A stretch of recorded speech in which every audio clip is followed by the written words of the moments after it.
यश academy मध्ये आपलं मनपूर्वक स्वागत। विद्यार्थी मित्रांनो, या पाठीमागच्या व्हिडिओमध्ये आपण बायोमॉलिक्युल्स या चॅप्टर मधून कार्बोहायड्रेट्स या सब युनिटवर येणारे प्रश्न त्यांची आपण चर्चा केली। ती निश्चितच तुम्हाला आवडलेली असणारी आहे। आज आपण त्याच चॅप्टर मधून प्रोटीन्स आणि अमिनो ऍसिड्स यावर चर्चा करणार आहोत आणि त्याचबरोबर या सब युनिटवर कोणत्या प्रकारचे प्रश्न विचारले जाऊ शकतात किंवा विचारलेले आहेत या अनुषंगाने आपण चर्चा करणार आहोत। विद्यार्थी मित्रांनो, परीक्षा कधी होणार यापेक्षा आपला अभ्यास किती पूर्ण होतोय याकडे आपण लक्ष द्यावं। परीक्षेचं वेळापत्रक किमान 15 दिवस तुम्हाला अगोदर मिळेल आणि त्यामुळे ह्या वेळेचा आपण सदुपयोग करून घेऊया। म्हणून आज आपण प्रोटीन्स मध्ये जे पार्ट्स असणारे आहेत त्या सगळ्यांचा आपण विचार आज करणार आहोत। तर या प्रोटीन्सवर पहिला प्रश्न विचारला जाऊ शकतो की व्हॉट आर प्रोटीन्स।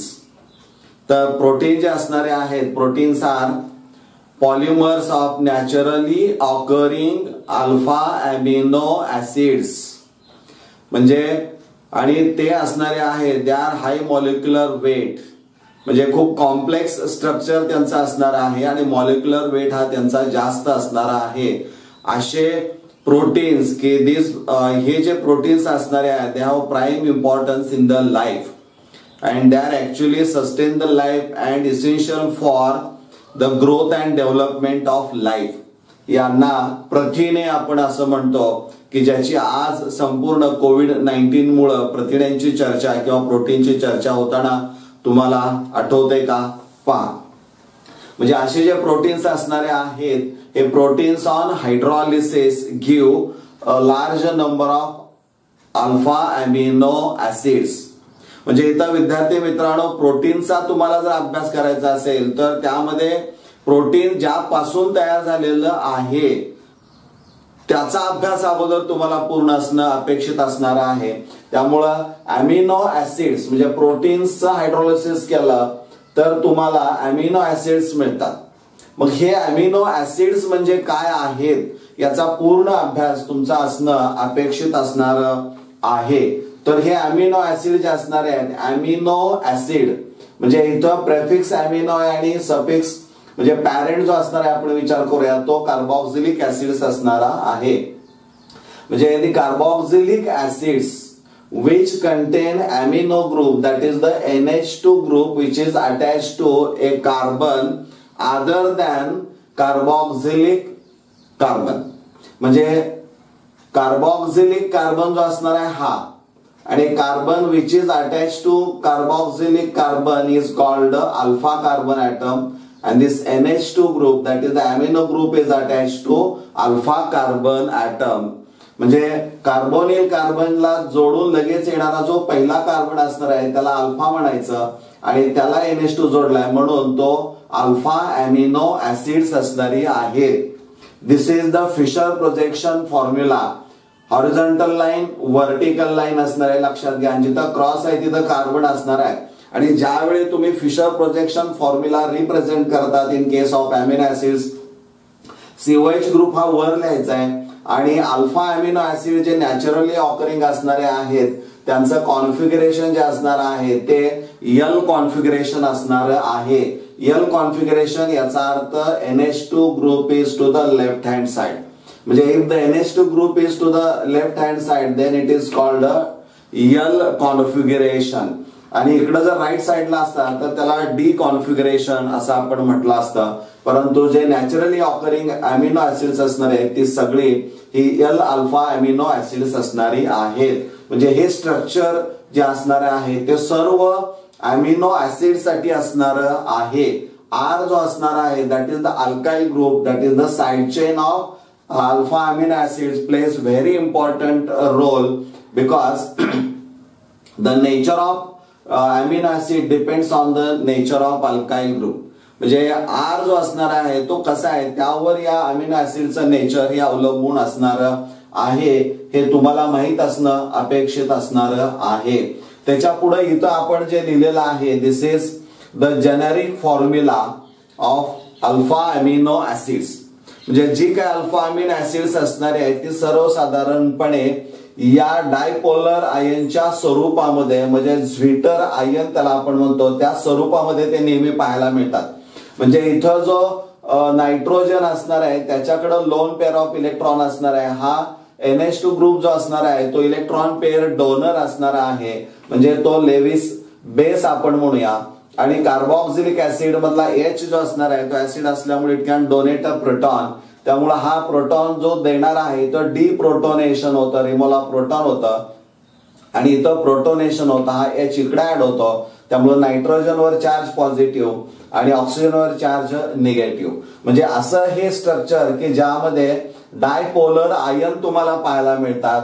आणि डायपोलर आयन जरी पाहायला मिळत असलं तर त्यामध्ये आणखीन एक वैशिष्ट्य असं असणार आहे की this dipolar ion called inner salt contained equal number of positively charged and negatively charged functional group. This is very important. म्हणजे जितका पॉझिटिव्ह चार्ज फंक्शनल ग्रुपवर किंवा पॉझिटिव्ह चार्ज जितका असणार आहे तेवढाच निगेटिव्ह चार्ज फंक्शनल ग्रुप असणार आहेत. म्हणजे दोन्ही इक्वल असणं अपेक्षित असणार आहे. हे जे झ्विटर आयन आहे यावर प्रश्न विचारलेला आहे की व्हॉट इज झ्विटर आयन, किंवा which one of the following given which of the following compound can form zwitter ion, that is the salt. आणि हा सॉल्ट असल्यामुळं it has high melting point. आणि इथं या पद्धतीनं हे अमिनो ऍसिड्स ही zwitter आयनच्या form मध्ये नेहमी पाहायला मिळतात. That is the generic formula for amino acids असणारा आहे. आता इथं R जो असणारा आहे तो आपण म्हटलं की it plays very important role to determine the nature of alpha amino acids. R alkyl group किंवा साइड चेन आपण म्हणूया. जर आपण RH इथं लिहिला तर त्यावेळेस जे अमिनो ऍसिड तयार होणार आहे ते ग्लायसिन असणार आहे. विद्यार्थी मित्रांनो, इथं R जो असणार आहे इथं तुमच्या लक्षामध्ये येईल की R ची व्हॅल्यू जर आपण H ठेवली तर ग्लायसिन असणार आहे. आणि glycine is the only amino acid which is optically inactive.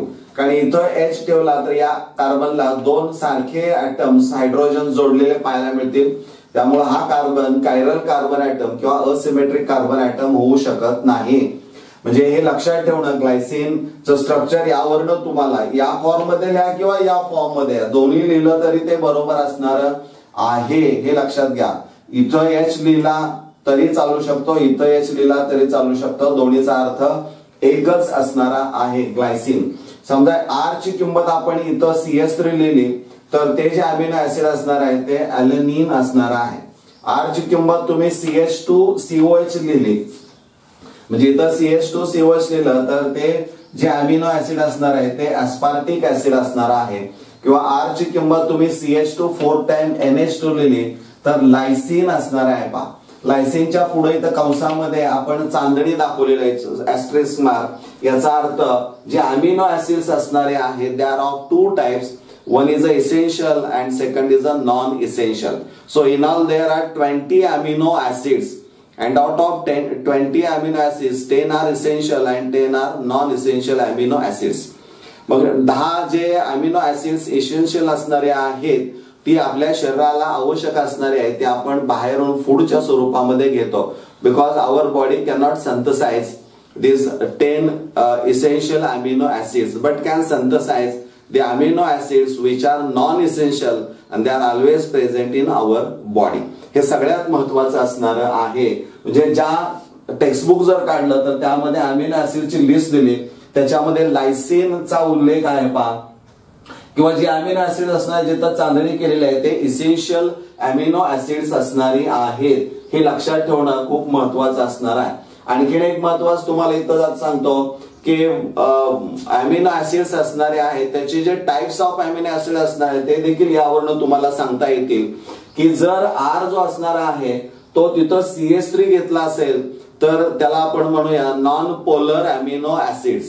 म्हणजे इथं हायड्रोकार्बन स्ट्रक्चर जर असेल तर ते नॉन पोलर स्ट्रक्चर असणार आहे.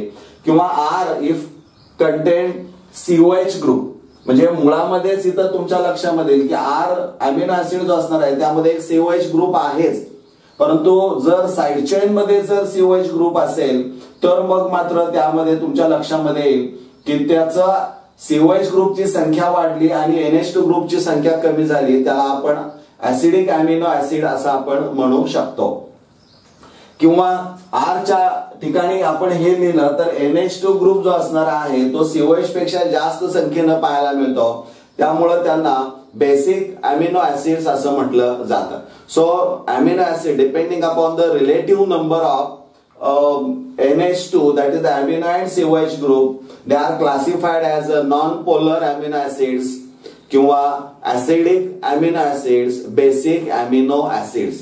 म्हणजे त्या ऍसिडिक शब्द आला की COH ग्रुपची संख्या जास्त असेल, बेसिक अमिनो ऍसिड असेल तर NH2 ग्रुपची संख्या जास्त असणारी आहे. and if both contain equal number of COH and NH2 then it is called a neutral amino acids. म्हणजे या पद्धतीनं ते असणार आहे. हे लक्षात राहील. हा इंट्रोडक्टरी पार्ट असणारा आहे. विद्यार्थी मित्रांनो, या वर जो प्रश्न विचारलेला आहे त्याच्यावर आपण साधारणपणे चर्चा करूया की हे अमिनो ऍसिड्स तुम्ही 10 स्ट्रक्चर्स नीट बघा टेक्स्टबुक मधून. त्यामध्ये असं अमिनो ऍसिड तुम्हाला पाहायला मिळेल की त्याचं नाव मी सांगतोय प्रोलिन. तर प्रोलिन जे असणार आहे त्याचं एंटायर स्ट्रक्चर जे दिलेलं आहे ते खूप वेगळं आहे आणि त्यामध्ये जो NH2 ग्रुप असणार आहे ते nitrogen, it is attach to 2 carbon atoms, त्यामुळे it is not a primary amine, it is a secondary amine. म्हणजे 20 पैकी 19 अमिनो ऍसिड्स अशी आहेत की ज्यामध्ये NH2 ग्रुप आहे. म्हणजे all are 19 out of 20 amino acids are primary amines. But proline is the only amino acid which is a secondary amine. त्यामुळे त्याच्यावर MCQ विचारलेला आहे की which common acid does not fit the generic formula. म्हणजे हा जो generic formula असणार आहे तो फॉर्म्युला फिट न करणार असं कोणतं अमिनो ऍसिड असणार आहे तर त्याचं नाव प्रोलिन असणार आहे. विद्यार्थी मित्रांनो, तुम्हाला सांगितलं बघा की zwitter ion, what is zwitter ion विचारतील किंवा दिलेल्या खालीलपैकी कोणतं जे कंपाऊंड आहे की जे झ्विटर आयन तयार करू शकतं. त्यावेळी लक्षात ठेवायचं की त्यामध्ये बेस आणि ऍसिड यांचा इक्वल नंबर असणं अपेक्षित असणार आहे. ती संख्या जर कमी जास्त असेल तर मात्र ते डायपोलर आयन असू शकणार नाही, हे लक्षात ठेवणं गरजेचं असणार आहे. बरोबर आहे. म्हणजे इथं आणखीन एक महत्वाचं आहे की जर समजा हे झ्विटर आयन तुम्ही डोळ्यासमोर ठेवा की ज्यावर पॉझिटिव्ह आणि निगेटिव्ह इक्वल नंबर मध्ये पाहायला मिळतात, असं ज्यावेळी zwitter ion it is a electrically neutral आणि pH हा याचा 7 असणारा आहे. पण समजा या अमिनो ऍसिडचे ऍक्वेस सोल्युशन जे असणार आहे त्यामध्ये हे झ्विटर आयन तयार होतं. मग when it is treated with acidic character, म्हणजे ऍसिड बरोबर जर रिएक्शन त्याची कॅरी आउट केली तर ज्यावेळी ऍसिड पासून H+ आयन मिळतो तो इथं जोडला जातो. म्हणजे कार्बोक्सिलेट आयनचं ऍसिडिफिकेशन होतं आणि कार्बोक्सिलिक ऍसिड मध्ये रूपांतर होतं COH मध्ये. त्यामुळे याच्यावर चार्ज फक्त पॉझिटिव्ह राहतो. So in acidic medium zwitter ion behaves as a positive ion, हे लक्षात ठेवा. समजा बेसिक मीडियम असेल त्यावेळी pH त्याचा असणार आहे तर सर्वसाधारणपणे 2 पर्यंत असेल. आणि जर समजा pH साधारणतः 9-10 पर्यंत जर असेल तर त्यावेळी ती बेसिक मीडियम असणार आहे. म्हणजे त्यातला OH मायनस जो असणार आहे तो इथला H काढून घेतो, त्यामुळे पुन्हा त्याचं रूपांतर NH2 मध्ये केलं जातं. परंतु असं केलं तर कार्बोक्सिलेट आयनवर इथला चार्ज निघून जाईल, परंतु इथं निगेटिव्ह आयन तो कार्बोक्सिलेट आयन असा असणारच आहे. त्यामुळे in basic medium this zwitter ion acts as a negative ion. म्हणजे तो निगेटिव्ह आयनचा रोल त्यामध्ये आपल्याला हा पाहायला मिळतो. ही गोष्ट तुम्ही लक्षात ठेवणं अपेक्षित असणार आहे, कारण परीक्षेला यावर प्रश्न विचारला जाऊ शकतो. सगळ्यात महत्वाचं असणार आहे ते पेप्टाइड बॉन्ड. पेप्टाइड बॉन्ड हे अमिनो ऍसिड्स असणार आहेत. Proteins on hydrolysis give large number of alpha amino acids, but these amino acids are linked are joined by a linkage called peptide linkage or peptide bond, that is CONH linkage, just like a secondary amine सारखं ते असणार आहे. समजा इथं आपण एक amino acid घेतला आणि आर जो असणार आहे तो एच घेतला तर तो ग्लायसिन तयार झाला, आणि दुसरा अमिनो ऍसिड जर आपण घेतला आरच्या ठिकाणी CH3 लिहिलं तर ॲलिनिन तयार झालं. हे दोन वेगळे अमिनो ऍसिड्स आपण घेतलेत, ग्लायसिन आणि ॲलिनिन. यांची ज्यावेळी हे दोन एकत्र येतील त्यावेळेस इथं काय होतं तर पाण्याचा मॉलिक्यूल हा रिमूव्ह होतो. COH of one alpha amino acid combines with EH of NH2 of another alpha amino acid to form a water molecule. म्हणजे इथं पाण्याचा मॉलिक्यूल रिमूव्ह होतो आणि there is a formation of a linkage known as a peptide. CONH linkage तयार होते, that is the dipeptide. म्हणजे ज्यावेळी when two different amino acids are joined by a CONH linkage is called a dipeptide. याचं नाव लिहिताना लक्षात घ्या, nomenclature IUPAC system प्रमाणे जो पहिला असणारा आहे तो ग्लायसिन आहे आणि पुढं ॲलिनिन दोनच आहे त्याच्यामध्ये. तर यामधलं IUPAC नाव नेम लिहित असताना INE रिप्लेस बाय YL म्हणजे ग्लायसिन तयार होईल, आणि जे शेवटचं जे अमिनो ऍसिड असणार आहे ते तसंच राहील, त्याचं नाव तसंच राहील, त्यामुळे तिथं बदल होणार नाही. त्यामुळे याचं नाव ग्लायसिल ॲलिनिन असणार आहे.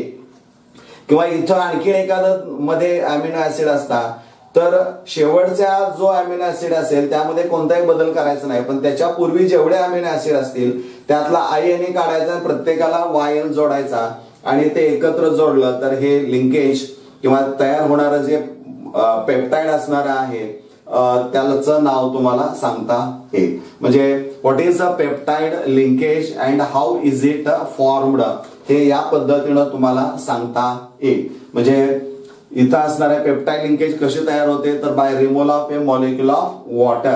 And how is it removed तर या पद्धतीनं पाण्याचा मॉलिक्यूल रिमूव्ह होतो.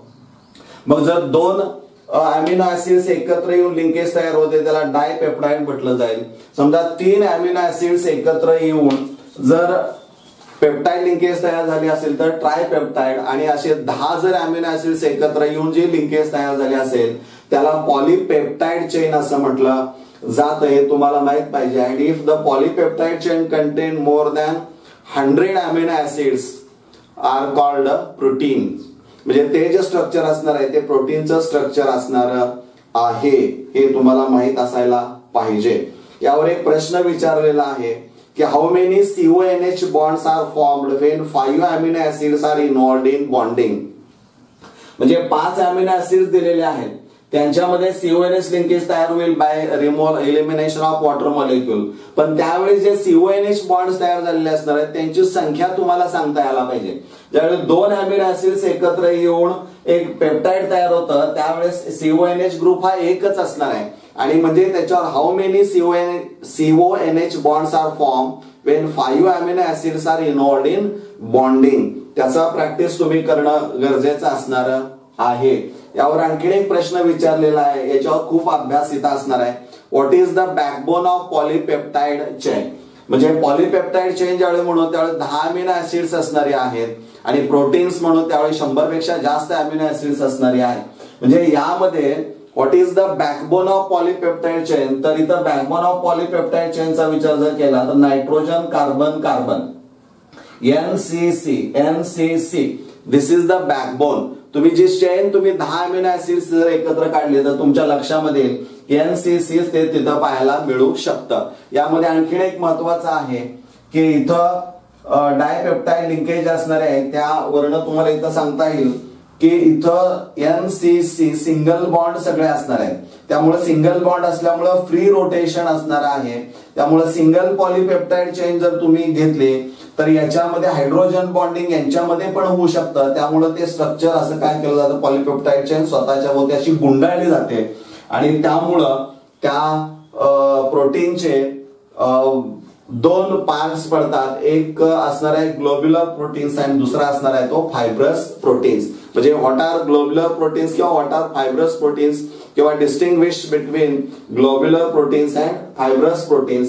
म्हणजे इथं फ्री रोटेशन असल्यामुळं कॉइलिंग शक्य आहे, कारण हायड्रोजन बॉन्ड्स याच्यामध्ये हा तयार होतो आणि त्यामुळं वेगळा आकार निर्माण होतो. यामध्ये डिस्टिंग्विशिंग पॉइंट्स तुम्हाला जे असणार आहे ते माहित आहेत. सगळ्यात महत्वाचं एक मी डिस्टिंग्विशिंग पॉइंट सांगतो की ग्लोब्युलर प्रोटीन्स असणार आहे they are soluble in water, त्याचं कारण असणार आहे की ज्यावेळी यांचं कॉइलिंग होतं स्वतःच्या भोवती त्यावेळेस जे निगेटिव्ह आयन असणारे आहेत चार्ज आपण म्हणूया की ते सगळे काय होणारे आहेत त्या सरफेसवर येतात कारण लाईक डिझॉल्व्स लाईक.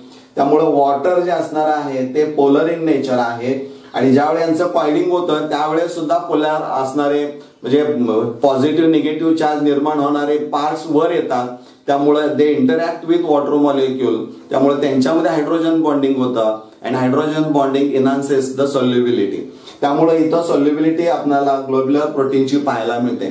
फायब्रस प्रोटीनच्या बाबतीमध्ये सोल्युबिलिटी नाही because there is a difference in the polarity. Water is a polar but fibrous protein is a not a polar आणि त्यामुळं तिथं fibrous protein is a covered by a non polar amino acids. त्यामुळे non polar amino acid असेल तर पाण्याबरोबर तिथं bonding तयार होऊ शकत नाही. त्यामुळे त्याची विरघळण्याची क्षमता तिथं आपल्याला दिसत नाही. प्रायमरी स्ट्रक्चर जे असणार आहे ते फक्त अभ्यासक्रमामध्ये असणार आहे की जिथं determine the sequence of different alpha amino acids. Secondary structure, tertiary structure आणि क्वाटर्नरी स्ट्रक्चर हे या वर्षीच्या एक्झामिनेशन मधून डिलीट केलेलं असणार आहे. हा व्हिडिओ निश्चित तुम्हाला आवडला असेल. लाईक करा, शेअर करा, सबस्क्राईब करा आणि कमेंट्स बॉक्समध्ये कमेंट्स करा. धन्यवाद.